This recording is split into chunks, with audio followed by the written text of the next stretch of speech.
Donc aujourd'hui, on va voir la différence entre les moteurs de recherche quand on parle d'Internet et les navigateurs.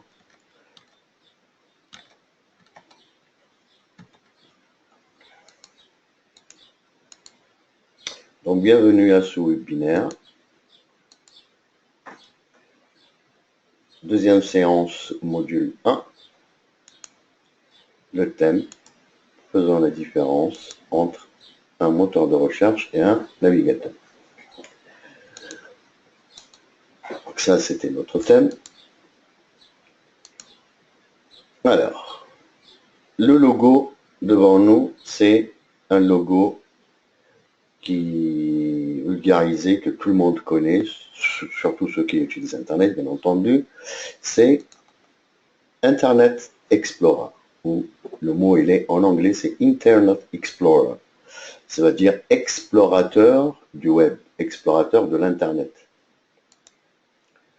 C'est un logiciel qui a été conçu par la société Microsoft de Bill Gates. C'est le premier penseur de Windows et de tous ce qui en a découlé jusqu'à aujourd'hui, tout ce qui concerne la micro-informatique, les logiciels. C'est ce qui a bouleversé un petit peu le monde, mais avant, on va parler d'une autre personne qui a vraiment bouleversé le monde. Ça, c'est notre premier navigateur. Là, je parle de navigateur. Internet Explorer. C'est Internet Explorer, il est intégré dans tous les systèmes d'exploitation sous le nom de Windows. Windows aussi a évolué. On était à Windows 98, Windows Millennium, Windows XP, Windows 7, Windows 8, Windows 8.1 et maintenant on a migré vers Windows 10. Et c'est Windows 10, c'est juste une mise à jour de Windows 7 et Windows 8 qui est proposée actuellement gratuitement dans les mises à jour de Windows. Donc, quand on fait notre fameuse Windows Update, c'est-à-dire les mises à jour de Windows. Windows, c'est la traduction de fenêtre en anglais. Fenêtre, et pourquoi fenêtre? Parce que ce sont des fenêtres, c'est la fenêtre ou les fenêtres ouvertes sur le monde avec toutes ces composantes. Deuxième logo qui est apparu avec Windows 10, c'est le logo qu'on voit ici. C'est Windows Edge ou Microsoft Edge.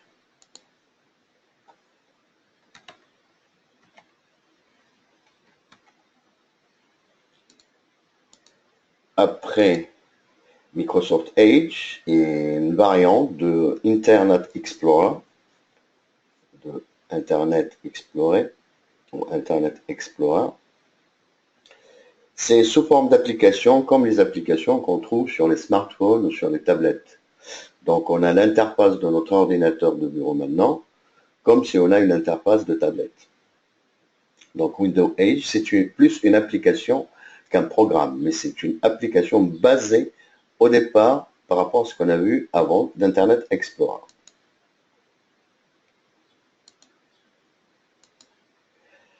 Logo que vous voyez là, c'est le logo que vous connaissez pratiquement tous. C'est un deuxième navigateur qui s'appelle Google Chrome.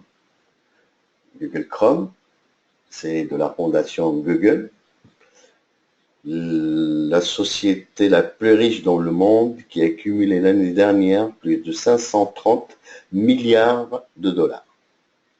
La plus grosse société mondiale en termes de chiffre d'affaires. Deux zigotos derrière cette histoire, quand on voit sur la photo, ou deux génies, quand on dit zigotos, c'est génie. Deux génies, ce sont Larry Page et Sergey Brin.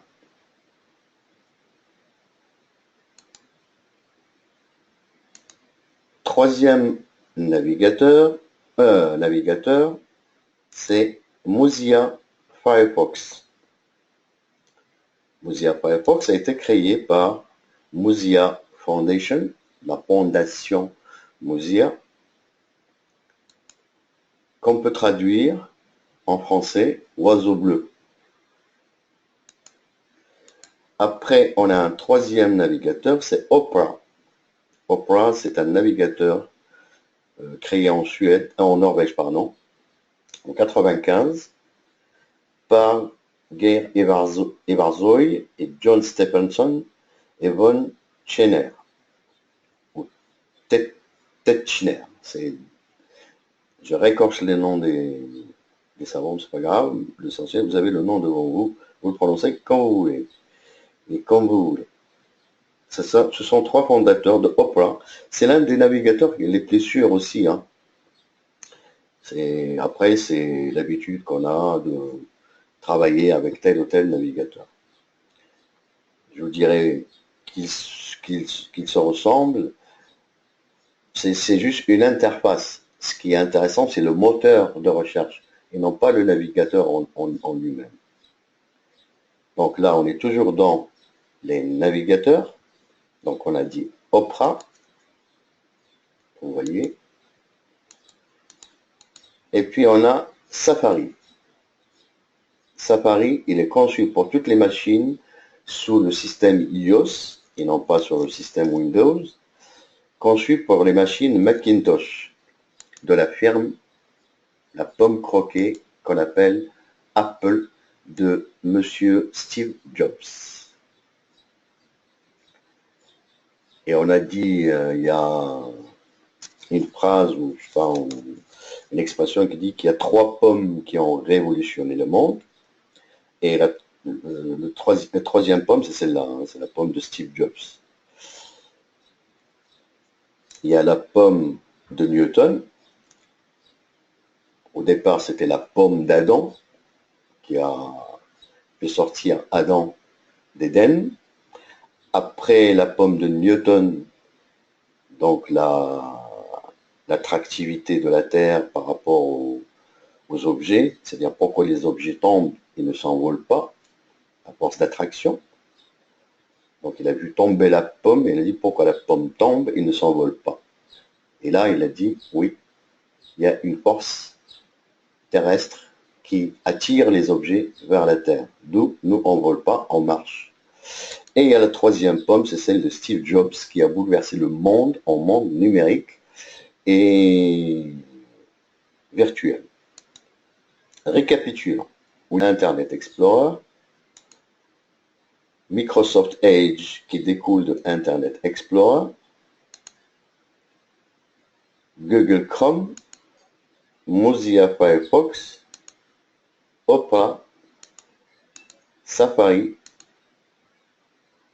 et ce sont quelques exemples, parce qu'il y en a d'autres.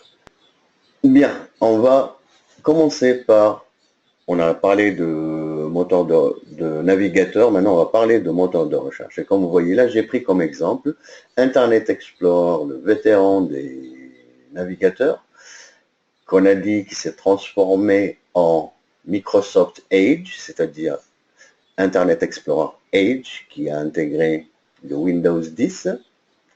Et là, j'ai mis cette image qui, à mon avis, résume un petit peu l'évolution. Comme vous voyez, Internet Explorer avec le béret, les moustaches, qui veut dire c'est un peu âgé.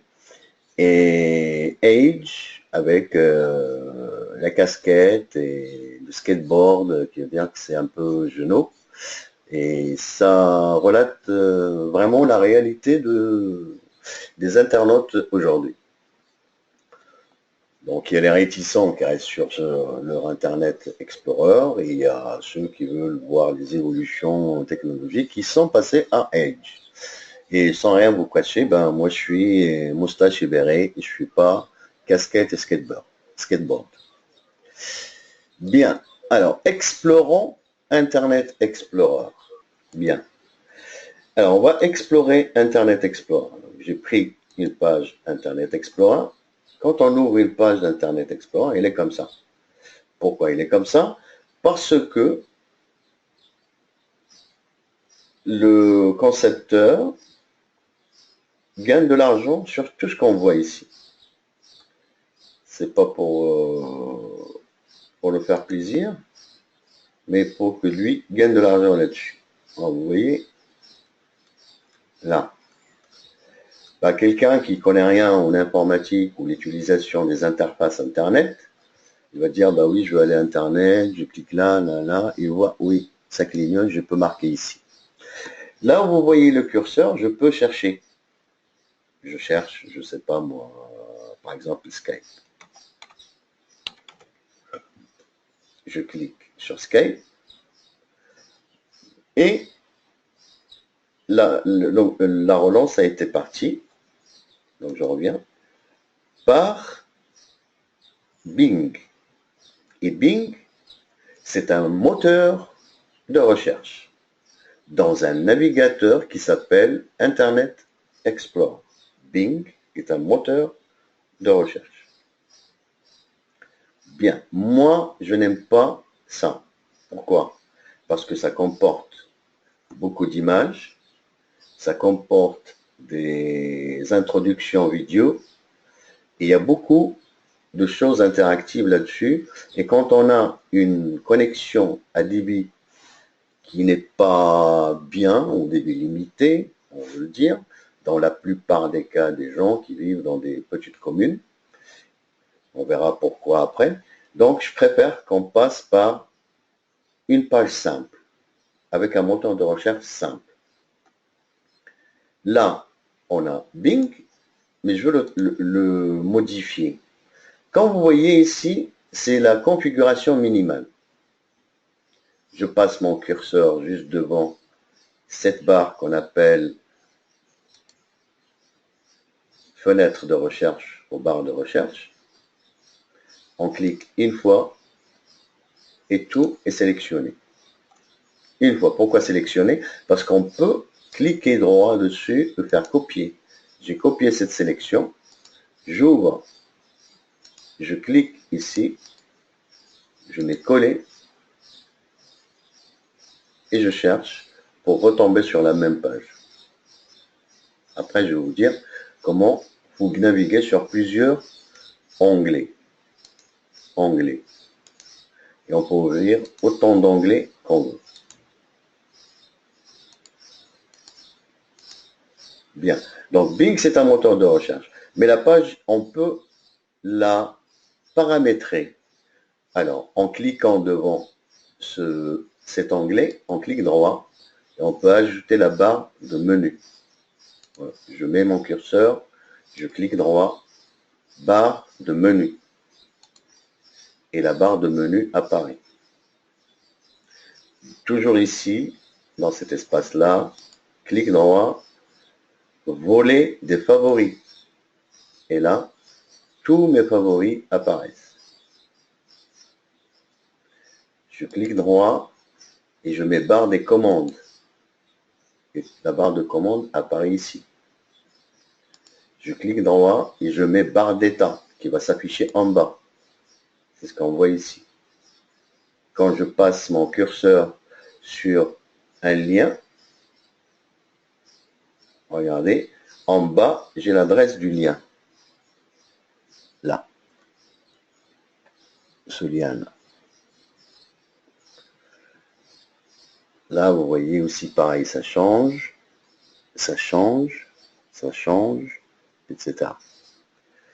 Donc ce lien, la barre d'état. Je reviens ici. Moi, j'ai Norton Toblar, c'est-à-dire la barre d'état Norton. Pas besoin. Adobe Acrobat Reader. C'est une barre aussi. Pas besoin. Verrouiller la barre des outils. Donc, je vais la verrouiller pour que la prochaine fois soit ouverte pareil. Moi, je la déverrouille, j'en ai pas besoin. Je les ouvre pour que j'en ai besoin. Voilà, il n'est pas verrouillé. La barre d'état, je l'enlève. Voilà. Barre d'état. Barre volet des favoris, il va disparaître, ce volet-là que vous voyez ici. Voilà. Et la barre des menus. C'est dans la barre des menus où je vais changer cette page pour avoir juste la page avec mon moteur de recherche. Moi, je ne veux pas Bing. Je ne veux pas Bing. Mais si Bing, il est aussi performant. Mais sa base de données n'est pas aussi diversifiée et grande et puissante comme la base de données de Google. Donc, je viens dans Fichier. Avant, j'avais pas ça. Donc, je ne vois pas Fichier. Je peux venir ici dans Paramètres pour me donner les outils. Hein. Mais je viens là, je clique droit, je fais apparaître ma barre de menu. Fichier. Et je viens dans Outils. Après Outils, je viens dans Options Internet. Et en ouvrant cette page, vous voyez bien que ce qui est mis en surbrillance, c'est l'adresse de la page affichée derrière ici. C'est http://go.microsoft.com/view link, etc. Hop. Je mets retour direct et j'efface tout. Hop, il n'y a plus rien.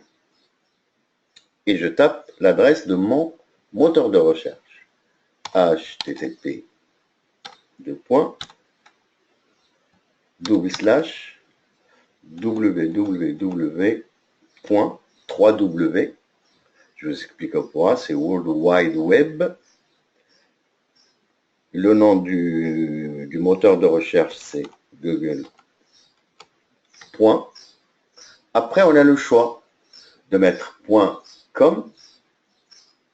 Et là, c'est international. Ou je peux mettre .fr. Donc, mes recherches, elles vont être orientées sur tout ce qui est français ou en France, .fr, ou .it, c'est-à-dire tout ce qui est basé en Italie, ou tout ce qui est traduit en italien ou traduisable en italien, ou .pt, par exemple, hein, je dis pt, c'est Portugal. On va mettre par exemple .pt pour voir. Là, j'ai mis ça, et je mets un slash à la fin, et je mets appliquer.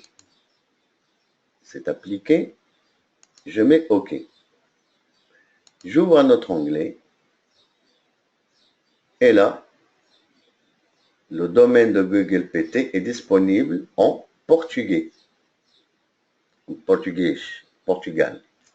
Et vous voyez Google avec le drapeau portugais. OK. Je reviens à Outils, Options Internet. J'ai mis ici .pt. Je mets .fr/. Appliquer. OK. Donc, j'ai mis FR, c'est-à-dire France. Google France. Donc là, quand je fais mes recherches, directement, lui, il a déjà fait, en choisissant la source de Google, il est déjà orienté vers la France, vers les pages françaises, vers tout ce que cherche la communauté francophone. Et surtout, communauté française. Donc là, vous voyez Google, il n'y a rien de spécial. Donc si on a vu le portugais tout à l'heure avec le drapeau, donc ça a été configuré pas longtemps, rien que pour suivre l'euro actuellement qui va démarrer aujourd'hui, ou qui a démarré déjà hier par la cérémonie d'ouverture. Après, on peut changer, par exemple, je viens dans Outils, Options Internet, et au lieu de faire .fr, je mets .ma, comme Maroc. Je mets Appliquer. OK. J'ouvre un deuxième onglet.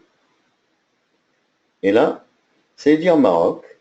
Et le domaine google.co.ma est disponible en arabe. Donc moi, je n'ai pas mis .co.ma. Je vais copier. Et je vais dans Outils, Options Internet. Donc .google.co.ma. Et je mets Appliquer. OK. J'ouvre un autre onglet. Et je vois ici dans l'adresse ma page d'accueil. .ma. Ça existe en arabe, donc si je clique dessus, mon navigateur a changé et il parle arabe. Et j'ai un clavier pour saisir. Donc je saisis, si je connais la langue arabe, ben j'ai la saisie automatique. Et ça, c'est inclus dans toutes les machines dotées de Windows 8, 7, 8, 8.1 et 10. Donc là, je reviens en français. Là, là, et je reviens dans Outils. Donc on est toujours en train d'explorer Internet Explorer. Hein. Si vous avez des questions, vous les notez et je répondrai après. On est dans Options Internet pour changer notre adresse de recherche ou l'adresse de notre moteur de recherche. Et je reviens et je mets http://www.google.fr/ si je ne mets pas le dernier slash, c'est pas grave, hein, je mets appliquer. Maintenant, il y a la saisie automatique, des fois, il complète l'adresse par lui-même. Je mets OK. Ils sont passés par un autre onglet, je viens juste ici à la maison, qu'on appelle accueil, juste je passe accueil. Et normalement, je tombe sur ma page Google France. Donc là, pour qu'il arrête de me rappeler les règles de confidentialité Google, je clique sur Consulter maintenant et je défile jusqu'en bas et je mets Accepter. Voilà. Bien. Donc ça, c'est concernant Google comme moteur de recherche. Je peux choisir un autre moteur de recherche. Au lieu de Google, je mets par exemple la même, mais c'est que le nom qui change. Je vais mettre par exemple Yahoo. Appliquer. OK. On revient à l'accueil. Et là, j'ai la page du navigateur, ou plutôt du moteur de recherche Yahoo. Et avant, ça s'appelait Oxati, je crois. Donc là, je tape ici. C'est pareil, c'est comme l'autre page. Pareil, ils ont leur fil d'actualité, etc. Avec tout ce qui est à côté, pub, machin. Et dans chaque lien, il y a un profit commercial.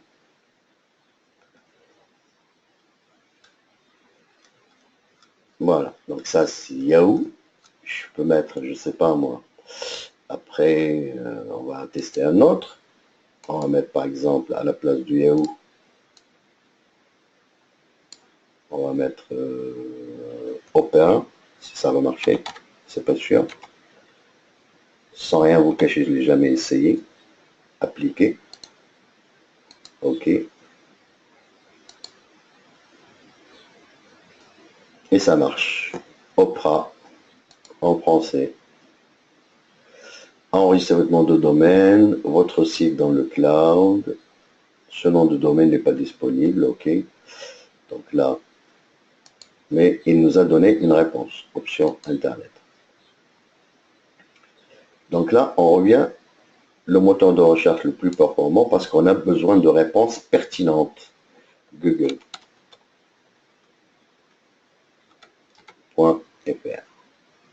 Appliquer. OK. Et je reviens à la maison. Bien.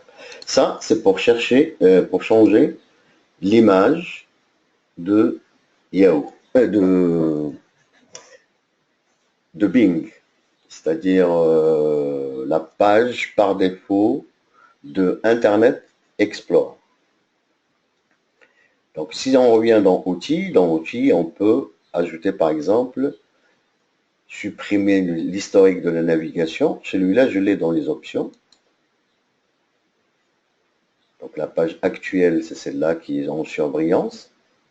Je peux en rajouter par défaut, google.com, ou utiliser un nouvel onglet qui est About Apps, c'est-à-dire une page sans rien. Donc page actuelle, on reste dessus. Après les onglets, on peut modifier la présentation des pages web dans les onglets. Chaque page, chaque onglet, je peux le modifier comme je veux. Et là, on a historique de navigation. Supprimer l'historique de navigation en quittant le navigateur. Moi, je l'ai coché pour qu'à chaque fois que je ferme mon moteur, mon navigateur, navigateur, chaque fois que je ferme mon navigateur, il supprime automatiquement tout mon historique. Les cookies, les mots de passe, enregistrer, les données formulaires web, etc. Mais je vais vous montrer si c'est tout vraiment est supprimé. Je vais mettre supprimer et il me sort cette page. Là, coché, il va me conserver les données des sites web favoris. Des sites web favoris. Alors, les données des sites web favoris, c'est par exemple votre messagerie, si vous allez à Facebook tous les jours, si vous êtes sur Twitter, etc. Ça, il va les conserver automatiquement. Si vous laissez ça, cochez. Si vous ne voulez pas, vous décochez, donc il ne va pas conserver. Moi, ça m'arrange qu'il conserve. Comme ça va plus vite. Fichier Internet et fichier Internet et fichier de site web temporaire. Chaque visite sur un site qu'on ouvre par accident et on referme, il y a des cookies qui s'installent, des petits fichiers qui nous aident à se connecter à ce site la prochaine fois facilement.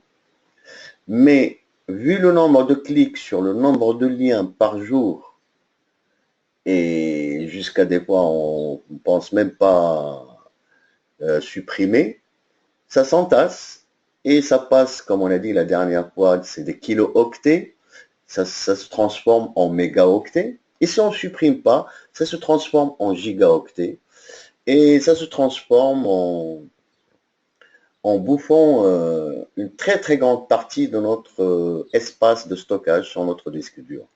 Après, on a les cookies et données des sites web. Après, on a l'historique, liste des sites qu'on a visités, l'historique des téléchargements, les données formulaires, les mots de passe et tout ça. Moi, j'ai désactivé les mots de passe pour ne pas m'amuser à saisir le mot de passe à chaque fois, mais il est formellement conseillé de toujours effacer. Parce que si quelqu'un arrive sur votre machine et qu'il va par exemple sur Twitter, et il ouvre Twitter, il va tomber directement sur votre page, il n'a qu'à mettre connexion, il se connecte, n'a pas besoin de saisir ni l'identifiant ni le mot de passe. Donc il vaut mieux les passer. Et les données de protection contre le tracking, le filtrage ActiveX et de Do Not Track, ne pas suivre. Donc là, je ne l'ai pas coché et je mets supprimer. Et vous allez voir, là, j'en ai pas beaucoup, mais il va en trouver. Et après, je vais avoir une réponse. J'attends. Là, Internet Explorer a terminé la suppression de l'historique de navigation sélectionné. Alors, je mets appliquer. OK. Supprimer l'historique de navigation en quittant. Je laisse cocher. Il ne faut pas oublier. Je mets OK. Après, si on va dans Fichier, alors on va dire nouvel onglet. Il y a un nouvel onglet qui s'ouvre. Fichier. J'ai par exemple dans cette page un favori. Hein. Je mets par exemple APPH. Et je veux garder cette page. Je viens ici. Ou bien je mets dupliquer l'onglet. Donc il va mettre l'amical sur les deux pages. Et sur la deuxième page, je peux par exemple aller sur sur une autre page. Par exemple, ici, j'ai Free Mobile. Hmm. Je peux aller encore ouvrir un autre onglet pour aller sur une autre page, sur ma page Hotmail. Là, il y a un problème, ce n'est plus Hotmail. Je vais sur YouTube. Donc, j'ai YouTube. Et là, j'ai plusieurs onglets. Je navigue entre les onglets. Là, page mobile, amicale et page de niveau. Nouvelle fenêtre. Je peux ouvrir une nouvelle fenêtre. Et là, vous voyez en bas que vous avez 5 fenêtres, c'est-à-dire 2 fenêtres dont une comporte 4 onglets. Pardon. Donc, un clic droit et je ferme tout. Il me demande, voulez-vous fermer tous les onglets? Si vous ne voulez pas que cette question soit reposée, vous cliquez juste ici, toujours fermer les onglets. Il ne va plus me poser la question. Je reviens. Oui, on est au courant qu'il a cessé de fonctionner. Bien, là je réouvre et il est réouvert à la dernière configuration. Donc il a gardé la barre de menu. Là, c'est un clic droit que je fais là, hein, un clic droit. Ou là, pareil. Ou là. À n'importe quel endroit, je clique ici, ça me sort. Clic droit, bien sûr. Hein. Continuons fichier. Donc, on était en nouvelle session. Nouvelle session si on est connecté. Donc là, on n'est pas connecté. Et là, si on veut ouvrir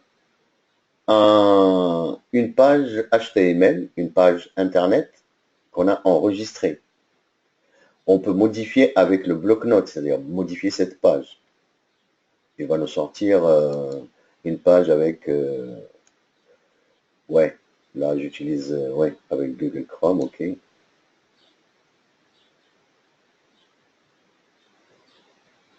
Parce que c'est mon navigateur par défaut de recherche. Là, il y a un conflit entre les navigateurs, donc on va pas passer le temps là-dessus. Donc, c'est juste pour ouvrir un bloc-notes où on voit le langage HTML. Donc, il était en train de traduire en HTML. Donc, ça, c'est pas encore le moment pour en parler. Ou enregistrer sous. C'est une page que je veux garder. Donc, je mets enregistrer sous. Il me sort google.html. Et je vais l'enregistrer par exemple sur le bureau. Enregistrer. Je ferme. Et sur le bureau, j'ai ce que j'ai créé. Double-clic et je retombe sur la même page. Mais au lieu d'avoir Internet Explorer, je suis tombé sur Google Chrome, le navigateur par défaut, parce que c'est le navigateur que j'utilise. Donc je reviens à notre Internet Explorer et on continue. Mise en page. On peut mettre en page notre page d'accueil et imprimer. Donc je mets imprimer ou bien imprimer avec aperçu. Donc je mets impression, aperçu avant impression. Il va me montrer la page que je vais imprimer. Comme vous voyez ici, on voit la page qu'on peut imprimer. Des fois, on a, je sais pas, une recette de cuisine. Et pourquoi l'aperçu avant, comme ça, on saura combien de pages on va imprimer. Là, on a 1 sur 1. Et au lieu, par exemple, on a une recette qui fait 10 pages, vous allez voir 1 sur 10. Donc là, on a 1 sur 1, donc c'est bon pour imprimer. Donc je clique juste sur l'imprimante, imprimer le document. Il me sort le nom de mon imprimante. Et je mets imprimer. Ce n'est pas l'imprimante par défaut, donc il ne va rien imprimer. Donc là, normalement, ça doit imprimer puisque vous n'avez qu'une imprimante. Bien. Après, on a envoyé par courrier électronique. Alors, par courrier, autorisé. Donc, il va m'ouvrir ma messagerie électronique par défaut normalement. Et là, je mets l'adresse de la personne à qui je vais l'envoyer. Moi, je ne l'ai pas activé cette... voilà. Il va me demander le nom, l'adresse. Allez, hop, on va mettre l'adresse.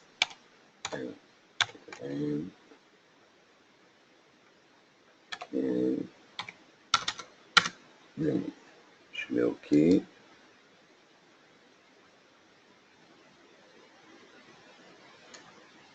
Voilà.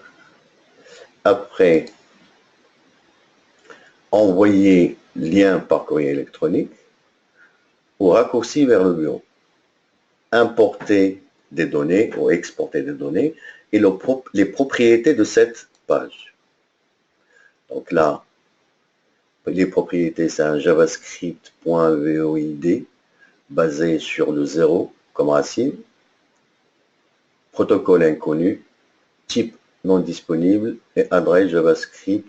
Donc c'est le langage utilisé dans le codage de la page Internet. Bien. Donc là, on a exploré un petit peu Internet Explorer. Là, c'est édition, sélectionner tout. Hein. Donc là, tout est sélectionné, comme vous voyez ici. Hop. Si on veut le coller quelque part. Donc là, copier. Donc j'ai copié ce qui a été sélectionné. Ou bien rechercher dans cette page si on a une page pleine d'informations. Affichage. Hop. Barre d'outils. Ce que je vous ai montré tout à l'heure. On peut passer par l'affichage aussi. Au lieu de faire un clic d'en haut ici, dans affichage, je mets barre d'outils, où il y a les barres de menu, barre de favoris. Barre de menu et barre de favoris. Là on a les menus, et là, on a le favori. Affichage, les volets d'exploration, favoris, historique, le flux, atteindre, etc. On peut ici agrandir le zoom, et on met par exemple 150, et vous voyez qu'on mon truc la page a grossi et les caractères ont grandi. Là, ou bien je passe par ça, ou bien juste appuyer sur la touche CTRL de votre clavier et la touche moins. Moins, vous voyez, moins, vous voyez, moins. On rajoute plus pour la rendre par défaut. Ça, ce sont des raccourcis clavier. Donc, on est toujours dans affichage. Et là, vous voyez, j'ai le zoom à 100%.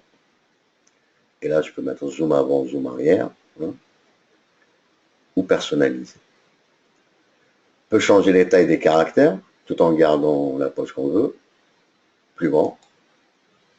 Et là, ça ne se voit pas. C'est dans la recherche que ça va se voir. Je mets par exemple, je ne sais pas moi, allez, eBay.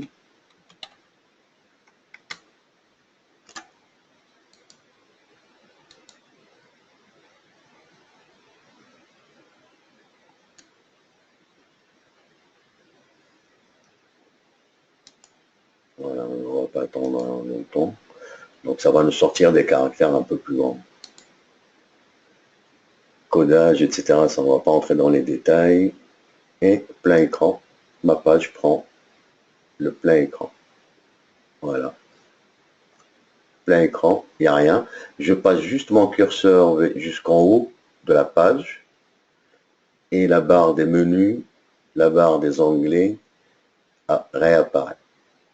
Donc là, je reviens à mon affichage traditionnel. Les favoris. Et là, vous avez tous les favoris que vous avez ajoutés. Et là, outils. Supprimer, c'est ce qu'on a vu tout à l'heure. Navigation in private. Ça, c'est très intéressant parce que si je mets navigation in private, il va m'ouvrir une autre page pour me dire que vous êtes en navigation privée. C'est-à-dire, quand je finis ma recherche qui est ultra secrète, que je veux personne voir ou rencontrer ou visiter mon historique, je viens ici, je suis en e-private et je tape ce que je veux. Hein. Je sais pas ce qui me tombe par la tête avec Canal Plus Live. Là, il me ressort le truc, donc oui, Canal Plus Live, Live TV. Donc là, je tombe dessus. Tac, tac, tac, tac. C'est bon. J'ai fait mes recherches, j'ai eu mes résultats. Je ferme. Et tout ce que j'ai visité passe inaperçu.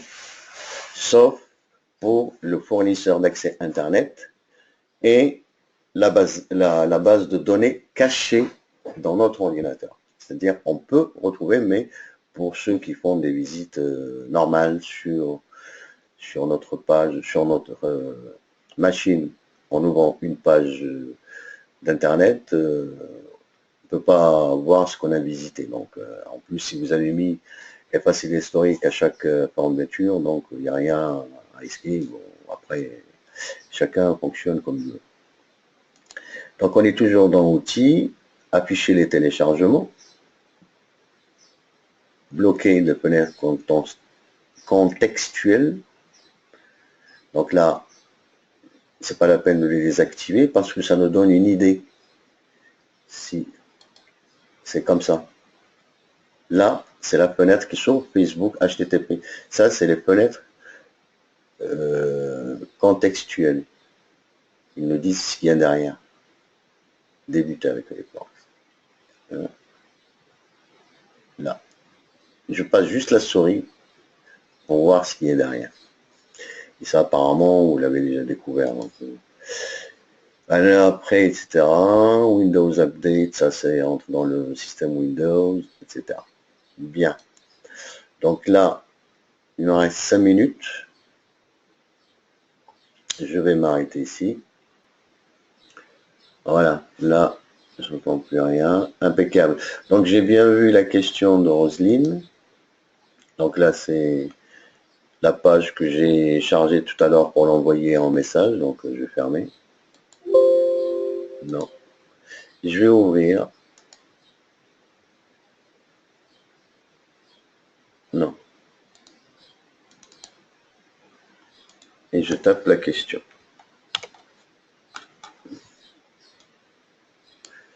On va agrandir.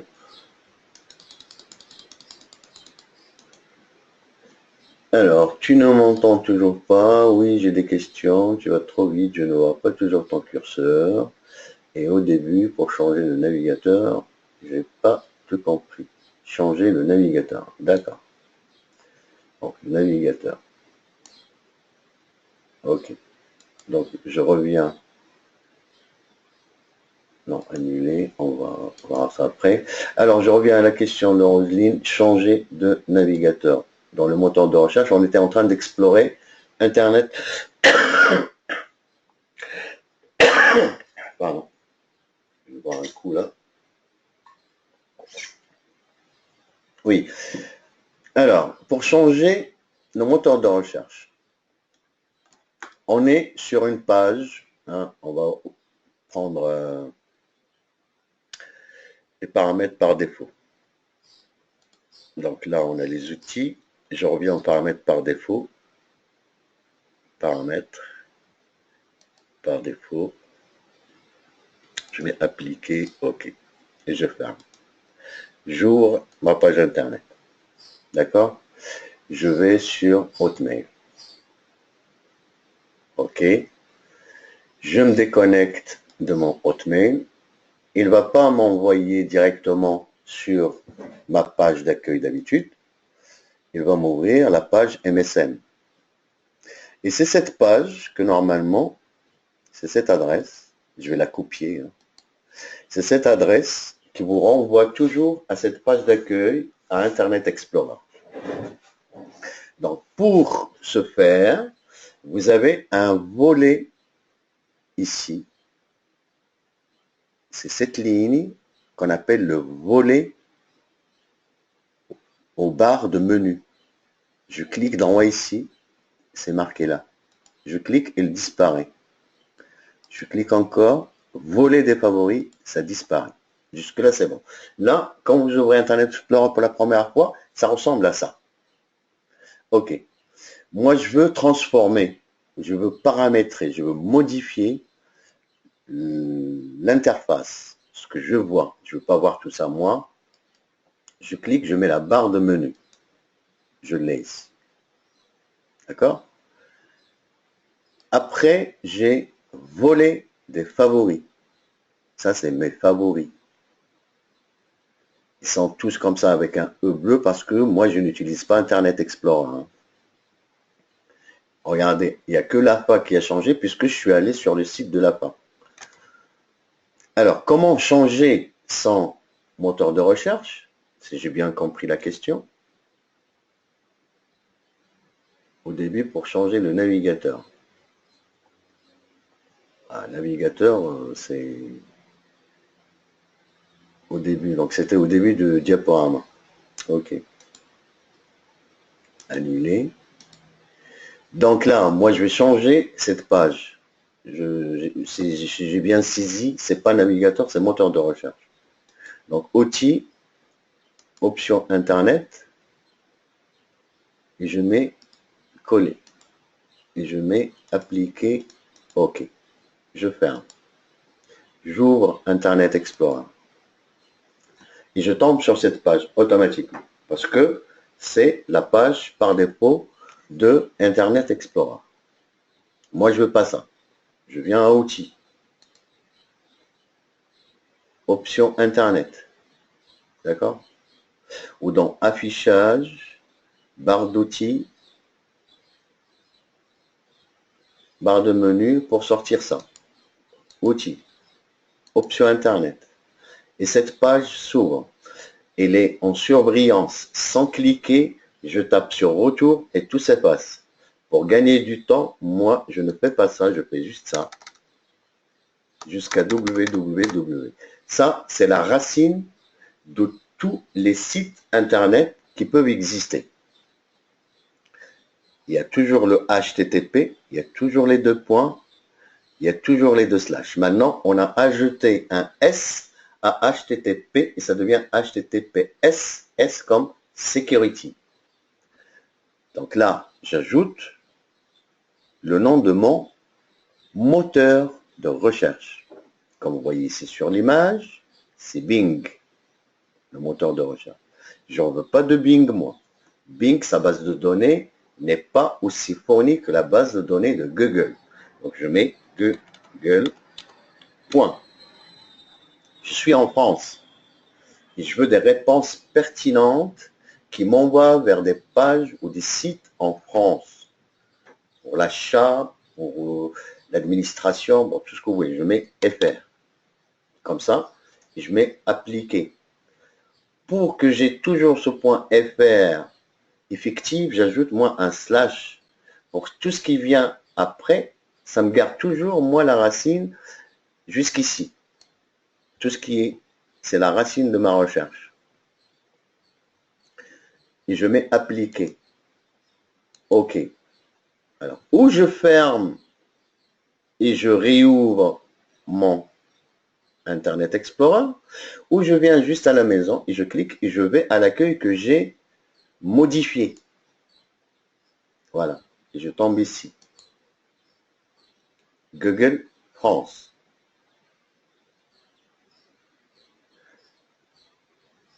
Après, quand vous voyez dans la barre d'état, ou plutôt dans la barre de recherche, j'ai ça. De plus que ce que moi j'ai saisi. Si je viens ici et je tape par exemple Skype,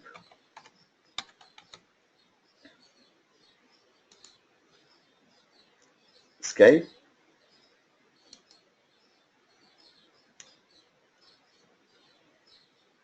et je vais rechercher, donc il m'a donné ça, hein, Skype. Il m'a renvoyé vers cette adresse. Skype, et vous voyez en dernier, il y a FR entre deux slash. Parce que ma base de départ, c'était google.fr.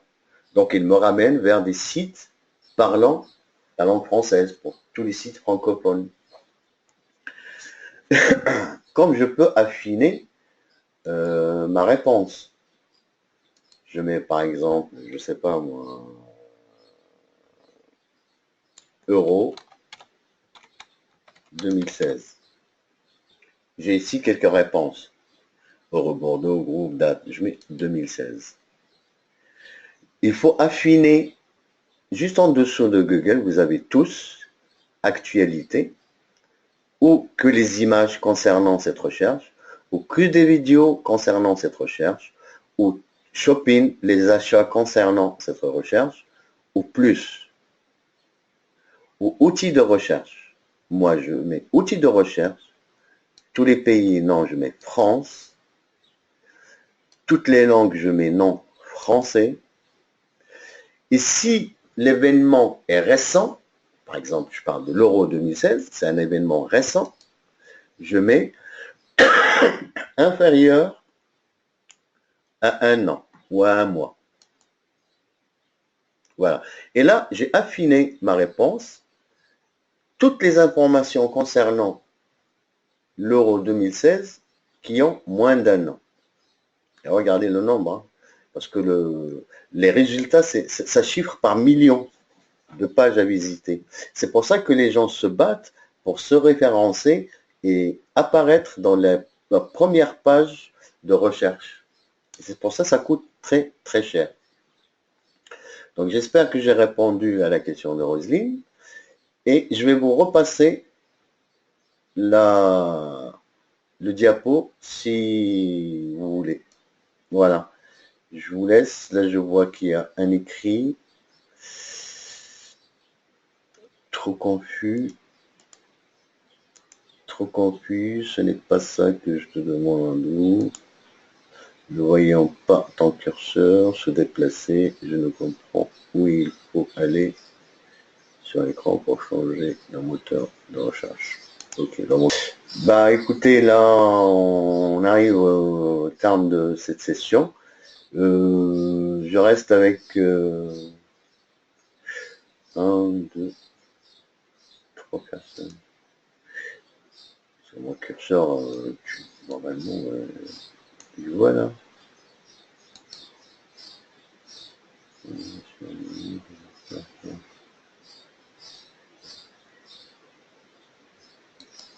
Ah oui. Ok.